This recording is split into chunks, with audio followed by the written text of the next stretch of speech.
All right, many of you might know this gentleman, but if you don't, I'll introduce you to him. This is John Lee Dumas. He's a famous podcaster. And recently, John and I were having a conversation, and he has an incredible story about connection. And he shared it with me, and I said, that's incredible. Can I share that in an upcoming presentation? He said, sure, no problem. And here's his incredible story. So before he was that famous podcaster, he was in the military. And after the military, he went and got a really cushy corporate job in finance in the middle of New York City. And this is really what he was after. He was looking forward to this job, and month after month after month, he really found himself on the verge of burnout, starting to languish. And he was thinking, gosh, what is going on? And luckily, John had a very in-tune manager, someone that was very attuned to what was going on in John's life. And so the boss approached John and said, hey, John, what do you got going on this weekend? And John was a little thrown back. He thought, actually, I don't think I have anything going on. He said, great.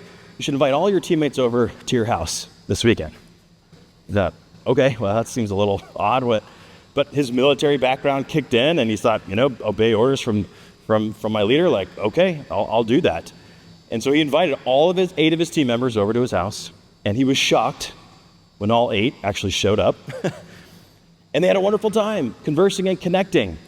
And John told me, Ryan, the next Monday, he said, the next Monday, I had a totally different feeling, different sensation when I woke up in the morning. Usually I had a sensation of dread of the work that was ahead of me, of going into the office. And for the first time, that dread was replaced with excitement because I finally had some connection that was awaiting for me in the office. Here's what was happening inside of John's brain and what happens inside of all of our brains.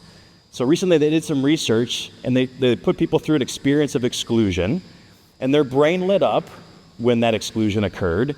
But here's what was really, really, really, really fascinating, because it was the same part of the brain that registers physical pain.